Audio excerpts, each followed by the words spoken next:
primer panorama importante que nosotros tenemos que entender. ¿Qué es lo que estamos haciendo? Y miren que cuando estamos hablando de energía solar, el calor que llega al planeta en medio de esta situación de tanta basura genera otro efecto energético.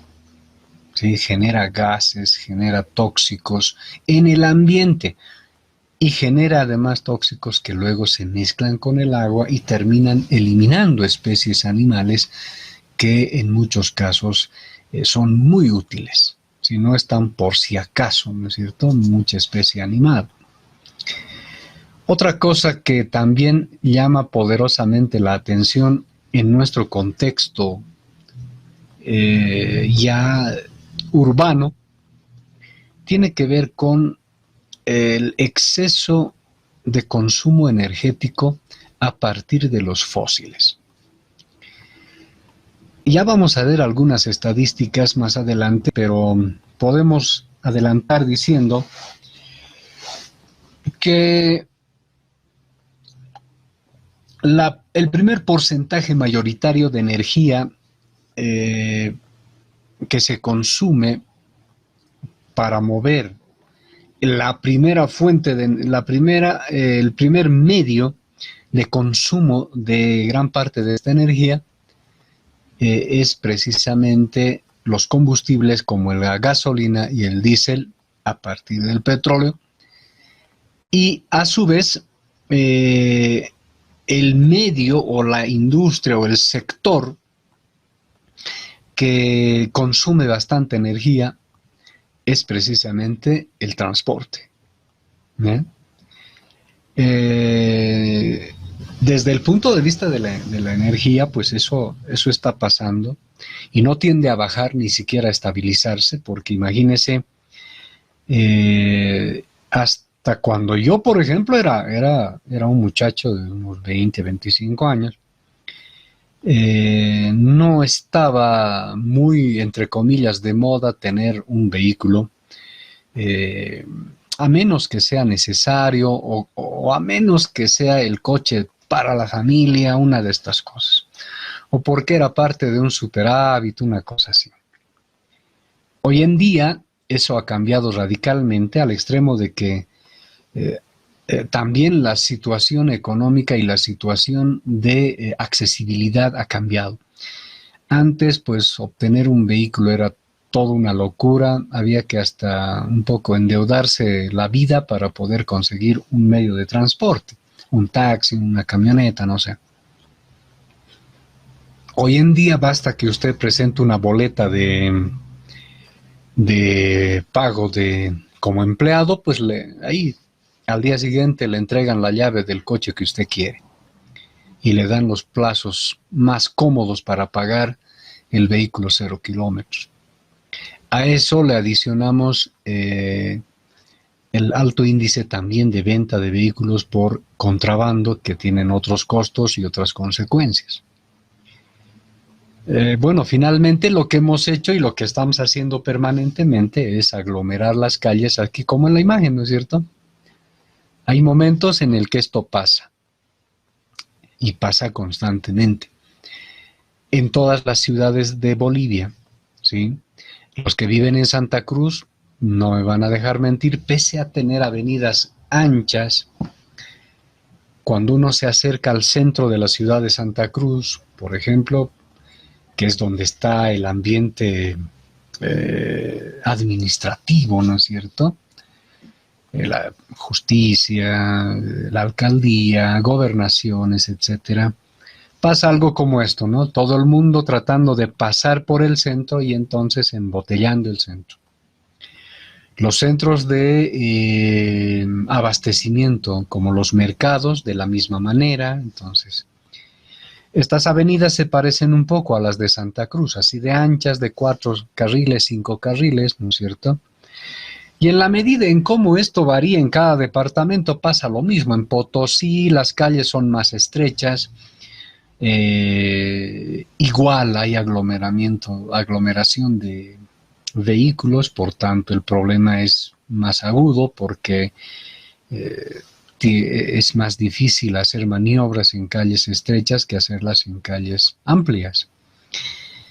En La Paz, ni que se diga, en el centro de la ciudad, en la Ciudad del Alto, es cotidiano que de una avenida como esta, por ejemplo, que tiene de 4 carriles, 3 estén ocupadas por vehículos que están esperando pasajeros y una para que más o menos transiten los vehículos para ir a sus destinos.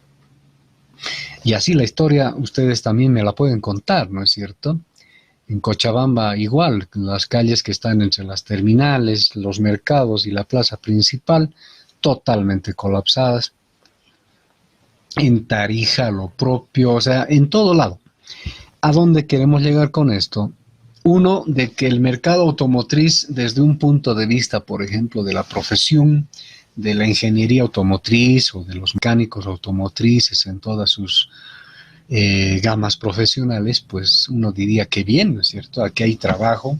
Y en efecto, en un estudio que yo hice en relación a las profesiones y el mercado laboral, una de las profesiones que tiene alta demanda como mercado laboral es precisamente los profesionales que tienen que ver con la mecánica automotriz.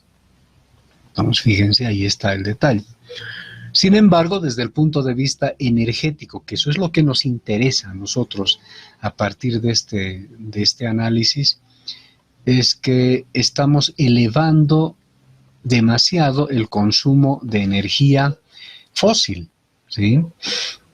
Y la energía fósil tiene que ver con el petróleo y sus derivados, todos sus derivados. Por ejemplo, gasolina, diésel, miren, hasta las prendas de vestir, los plásticos, muchas de las cosas que nosotros tenemos en el cotidiano tienen que ver con el petróleo, ¿no es cierto? Entonces aquí tenemos un problema, que cuando se quema combustible, lo que estamos haciendo es elevar, ¿no es cierto?, combustible quemado al ambiente. Perdón, luego vamos a ver cómo es ese efecto contaminante en el ambiente y cómo eso afecta en el tema de las energías solares. Y cabalmente, esta imagen me llamó mucho la atención, por eso se las puse. Pues resulta que la industria en general, la industria que tiene que ver con el consumo de energía, y miren, no solamente el consumo de energía, porque en el caso, por ejemplo, del autotransporte, es un tipo de sector consumista que lo que hace es recircular la economía. Es decir, alguien paga, él paga a otro y entonces lo que hace es recircular la economía. En cambio, la industria tiene mucho que ver con otro concepto. Tiene que ver con aquello que tiene que producir, ¿sí? Producir valor agregado a la materia prima y entonces generar algo, un producto. Y este producto, para ser elaborado, pasa por algo fundamental que se llama el consumo de energía en la planta industrial. Y las plantas industriales son tales por su nivel de consumo de energía. Ya vamos a ver estadísticas y cuadros al respecto en relación a cómo el consumo de energía de las industrias también se subclasifican y entre estas está también el alto porcentaje de consumo de energía en la industria que tiene que ver con la gasolina, el diésel, el carbón, etc. ¿Sí? Estos que básicamente lo que van a hacer es contaminar el medio ambiente y hacer que literalmente, como está en la imagen, nosotros terminemos aspirando, consumiendo toda esa marea en forma de contaminación y de quema de estos combustibles. Significa entonces que por un lado estamos generando industria, estamos generando producción, estamos generando economía. Esto es lo que en términos muy comunes se dice, ¿no es cierto? La industria es la que fabrica los billetes.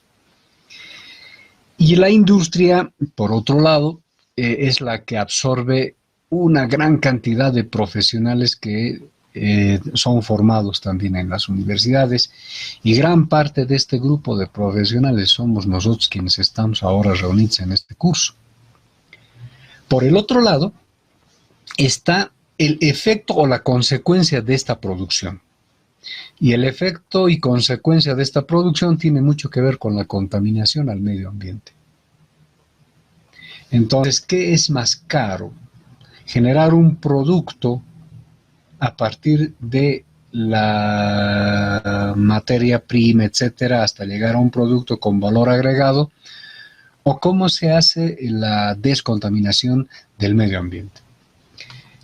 Este es un problema y un reto industrial muy grande de algo que más adelante le vamos a llamar matriz energética, que en el mundo ya tiene la tendencia a cambiar. Y vamos a ver cómo ha empezado y cómo está yendo. Es decir, si en un principio hablar de energías alternativas era una especie de mito o una quimera, hoy en día ya es de interés global y de interés industrial. Por tanto, si antes se veía como un intento de cambio de la matriz energética a las energías alternativas y entre esas a la energía solar, y dentro de la energía solar la fotovoltaica, que es parte de nuestro desarrollo del curso, vamos a ver que hoy en día eso está tendiendo a cambiar. Pero el problema está en las capacidades, y esto también lo vamos a analizar cuando veamos potencias eléctricas, por ejemplo. ¿Ya?